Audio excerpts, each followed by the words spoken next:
นะก็ทักทายสบายดีเด้อ FC เบิดทุกคู่ทุกคนเนาะมาพบพ่อกับสนางอีกแล้วพ่อแม่พี่น้องยำแรงๆสนางก็หากะมาแต่ดำนาหากะมาฮอดอาบน้ำแล้วเลย ยังบ่ทันได้วีครับผมสนางสิคือว่าเห็นอ้ายแล้วมาส่งน้องกระแตบ่หรือฝ่ายเพิ่นฉากโทรศัพท์ไว้อยู่เฮือนชนางเลยชนางอยากเปิดมุดเครื่องบินเลยชนางเปิดบ่เป็นเพราะว่าชนางบ่เป็นเฮ็ดผาดังพ่อแม่พี่น้องแบบพาห้องเนาะชนางกับย่านแบบมันมืดผลแห้งชนางก็เลยแบบย่านกำพดตกแล้วชนางย่านโลดแบบมืดผ่าคณะผลชนางย่านคือหยังนี่ชนางสิเอาโทรศัพท์เอาไปให้น้องเพิ่นเอาคือเห็นน้องเพิ่นไปอันนั้นเนาะเอาไปมา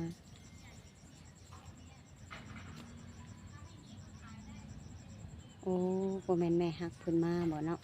ปะไปเบิ่งนำกันเลย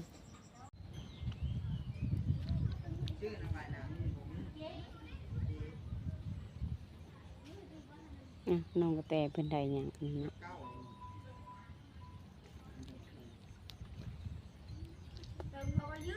น้องกระแตเพิ่นได้หยังโอ้ได้หยังเด้เนาะพามาเหลื่อมค่ะไปจักบนเปิดมดรถย่านโอ้ยในฉายมาแล้วบ่ว่าละไปเปิดมดแน่บ่พามาเหลื่อมมากินนี่เนาะเถอะมาบ่โอ้ยเด้อคนว่าคนขี้ยานบ่จักมงเปิด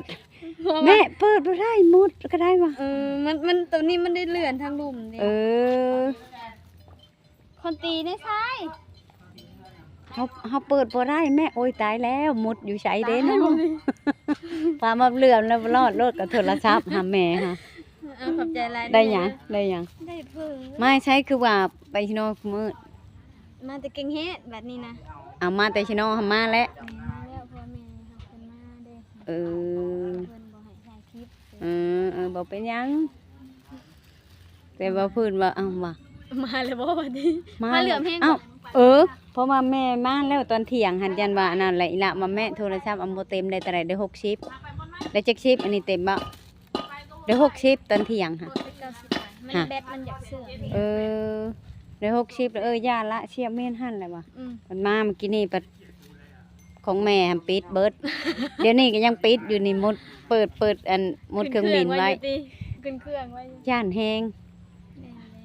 มาบรถโอ้ยละปิดแน่โทรศัพท์แต่ว่ะอยู่ไสเพิ่นอยู่ไสนี่อาบน้ำกำลังพากันมานี่เฮาก็มาฮอดคือกันป้าผ่าเหลื่อมแฮงแต่แท้ว่ะมาแต่ชิโนมาแต่เช้าพูดมาแต่เพนมาแล้วไปต่อจะพอมาจังบ่เห็นช่ะช่องหาแหละก็ย่าบาละว่ามันยังบ่เต็มมาได้60นึงฉากว่าหั่นแหละมาได้ยังแน่ไปตลาดยังได้คนกินในกระหัวอาหารป่าตั้งใจไปซื้อหัวอาหารป่าได้ยังกินข้าวเว้นลาบไปสั่งลาบชิ้นหมูแต่เช้าเพราะว่าตอนเพลนไปกินข้าวน้ำขาวดิเมื่อนี่ค่ะมาอีหล่ะอันบริบายได้เพิ่นอยู่น้ำงัวแล้วเพิ่นมากินข้าวอยู่เฮือนไปนั่งไปกินน้ำขาวกินลาบหมูแต่เช้าเพิ่นแหละมาส่งเพิ่นบ่หรือว่าเพิ่นกินมาให้เพิ่นกินข้าวแล้วก็ออกไปไว้อยู่เฮือนไม่เท่าเบิ่งงัวไปนั่งแล้วไปกินข้าวน้ำขาวตอนนี้ก็ยังเปิดอันมุดเครื่องบินไว้แม่พี่น้องจะนั่งย่านแฮงขึ้นเครื่องไว้เนาะสงสัยเพิ่นอยากไปเครื่องอยากไปต่างประเทศแล้วย่านแฮงยังไม่นั่งเราย่านแล้วเอาโทรศัพท์มาให้ยกพามาเหลือเมื่อกี้นี่มาบโลดเอ้ยโทรศัพท์เปิดมุดแน่ว่าเปิดมุดเครื่องบินไว้แน่ว่าย่านแฮงคันพาดังบ่ได้จักดีเลยบ่ได้จักขยับเลยเพิ่นมาเบิ่งเฮือนเพิ่นมากับไผมาเบิ่งเฮือนเบิ่งชานแต่เพิ่นพักอยู่พุ่นแล้วหรือบ่ดันมาใกล้แล้วขึ้นเข้มทางแล้วดิขึ้นเข้มทางเกลืออะไรป่าทำมันนี่โอ้ยยังบ่ได้เกลือป่าเอ้าพอกำลังมาฮอดนี่ตอนเช้าน่ะเกลือเลยบ่เฮ้ย อืมเนี่ยจองมาบัดคือบ่เห็นว่าเอาไปทางใดเครื่องปลูกแล้วเนาะนี่หน่อไม้หาบ่มีแนวกัดฮะมันอันนั้นเลยเด้เนาะ เมื่อเช้านี่ตอนฝนตกก็นอนงูเมืองงูเขาอยู่ เอ้า งูเขามันตัวไปอยู่ตาราง เอ้าไข่หัวไว้บ่ ไม่เห็นใครหัวไว้เมื่อคืนนี่ในบ้าน เออ ขนาดบ่อนก็ยังมีนะของกูไว้เห็น พากันนอนอยู่ตารางนี่ ไม่เห็นมันฮ้อน เออ ก็บ่นอนอยู่เถิงอยู่วังเกยนี่จ้ะ บัดฝนตกมันผัดซาดบัดนี้ เออ อันนี้แค่นี้เลยเอาโป๊กเปิดนั่งอยู่บนเขา อืมฮ้อนเลยแหละนอนอยู่ในแม่นางยังบ่ได้เข้านอนห้องนอนอยู่เนาะ ยามหนาวนี่นอน แม่นโอ้กินข้าวกับหยังชาเทืองนี่โดยกินต้มหมี่ ตัวมีก็ยาหน้าตุ้ยขึ้นนี่ภูมิใจเลยนะ เนาะโอ้ เขาเห็นจะนั่งวงเวทนี่นะเทือกมันออกทางข้างอ่ะ อ่ะตุ้ยขึ้นเนาะ ว่าไปตีน้ำหนักแข่งกันปะ แค่นะน้ำหนัก41คือเก่า โอ้เจ้าคือชิมาน้อยกว่าถ้ายังจีชิมา 41คือเก่าติดมาแล้ว ปะพาเราไปติดนะไป เฮาคือ47ปุ๊บ อันนี้เลยไปก็ว่าตุ้ยทางน้ำหนักนะ บ่เนาะ แบบเรา ตอน ขึ้น ตะกี้ประมาณที่แบบนี้เนาะ อืม ตอน ช่ว นี้ ง แบบ มาแต่บ้านนะเจ้าบริเวณแบบนี้ แม่นตอนนี้กว่าเก่า ติดแล้วเมื่อไปเก่งแห่นเมื่อนั่นก็ไปติด ตั้งแต่เดือนล้างพุ่น บ่ได้ไปดำนาบ่ ก็นอนดักอยู่เพื่อนมือเจ็บแอวไปบ่ได้ อืม มันยัง แล้วเดี๋ยวไปกินข้าวกันในสมัยนั้น โดยไปโดย ยาก็กินไปแหละเบิดเท่าไรแหละ อ้าว แต่ยังบ่ได้ไปฮอดหงหมอหั่นแหล้ว อืมกินข้าวก็มีวันนี้มันนี่ แม่ ก็เรียกว่าไปหาดำหายดำน้ำไปเนาะ ไปมีแต่ลูกไป เออยังไปบ่ได้อยู่ แม่นเฮาก้มแล้วเวลาเฮาก้มแล้วมันเจ็บคือแอวสิรุดนี่ อืม พระเจ้าว่าเกี่ยวกับหมอลูกมันลูกเจ็บมันเป็นอิหยังบ่รู้ อ้าวเกี่ยวหยังกับบนลูก นั่นแหละหยังว่า เห็นอะไรเบิ่ง ว่าเกี่ยวกับหมดลูกว่าหายังบ่ทันได้ไปอันนั้นหาหมอ อืมเจ็บแอวเป็นเกี่ยวน้ำมันลูกว่ะกับบ่ฮู้เนาะเพราะว่าชาวนากับบ่ฮู้คือกัน เพราะว่าคันเจ็บแอวนี่ก็คือว่าแบบประเภทไตพุ่นคือแบบภาษาไทยค่ะสิว่าเป็นไต มั เป็น น ก็เจ็บมาหลายปีแล้วหั่นนะเถอะแต่เฮาบ่ได้ไปหาหมอเป็นวันหั่น อื นะ ม บ่แม่นว่าเฮาหากะเจ็บมื้อนี้เมื่อวานได้เฮาเจ็บจะโดนแล้วเถอะแต่เฮาบ่อันนั้นซื่อ อืม ๆแบบสู้กับโรคตัวเองหั่นนะ อืมมืดผลคือผลที่ตกของบ่ตกเนาะ เมื่อคนแห้ง อืม ความพันเอาพาดังแห้งเลย นั่นแหละจะว่าโทรศัพท์น้องก็แต่บอกอีหละว่าละหาปิดอันเครื่องบินไว้ในเปิดเครื่องบินไว้แน่ว่าย่านว่าแม่มันเปิดบ่ได้ว่าเฮาใช้รหัสมันเปิดบ่ได้แล้วเนาะ แม่น โอ้ยตายแล้วว่าในใช้เข้ามาแล้วบ่ว่าช่องหาคือยังชะม้อยว่าไปเลยเปิดอีหละไปอาบน้ำไปได้ยินเสียงรถอ้ายแล้วมาเข้ามาแล้วบ่คงมาตอนเพลนโทรศัพท์มันยังบ่อันนั้นมันยังบ่เต็ม แม่น ได้60 มันนี่ขึ้นเบิดเมืองนี่ คือพ่นสิตกเนาะโอ้ยโยนลงมาดีกว่าดำหน้าก็ชักลงพ่อแม่พี่น้องเอาไว้ถ่ายให้เบิ่งมื้อนี้ค่ะ ซักลุง ชักลง เอายันว่าดูดน้ำขึ้น โอ้ยดูดบ่ได้ดูดแล้วมันแข็งแบบสิเลย มันเป็นแบบเฮาบ่ถ่ายโลดคันดูดมันสิเป็นแบบนี้เลยนี่ มันแข็งได้ซักอีกคือเก่าแม่นคันน้ำพ่นตกแบบน้ำมันเหลือน้อยหนึงแล้วใครแน่มันแบบมันโจะแจ๊ะนะมันหลายแล้วบ่ได้โอ้ผู้ใหญ่บ้านเพิ่นปลูกกล้วยเนาะนี่ แม่นปลูกกล้วย อืม เราเหยาะเพิ่นอยู่ปลูกหลายๆได้ลูกบ้านที่หลัก ว่าเหยาะเพิ่นนะนะ ก็หน่อไม้ไปเชียงแล้วก็ปลูกเนาะ ก็น้อยก็ยังก็ปลูกมะอึแล้วก็มีมะอึมะแตง อืม เราปลูกนะ เอาแกงยังอีกอะนะฮะแกงหมีเอออาหารเมนูสำเร็จเนาะมันนี่กินหมี ชิ้นหมูก็มีบาบอสซื้อมาให้เมื่อวาน เออ ขายแห้ง ทำบุยาก ยอมกิน อืม า เออแม่หักเพิ่นมาบ่ เลย อืมโอ้สิกินข้าวกับย่างยังว่าอันนี้ก็สิกินลาบหมูแต่เช้านี่เพิ่นลาบหมูไว้แต่เช้านี่แล้วก็ตอนเพลนไปกินข้าวน้ำขาวขาวๆเขาเฮ็ดกินหยังข้าวต้มเป็ดกินน้ำขาวแต่ละมื้อกินข้าวอยู่เฮือนแต่อีหละเพิ่นกินอยู่เดือนยังจำเพิ่นสิเฮ็ดเฮือนนี่เดือนเก้า บู้น้ำเพิ่นว่าเพิ่นสิเฮ็ดเดือนใดก็บ่ฮู้น้ำเพิ่น อืม เดือนใดก็ได้แล้วแต่เพิ่นนะ เพราะว่าในตอนนี้เพิ่นก็มีเวียกทางใหม่เนาะแบบเข้าไปช่วยอัน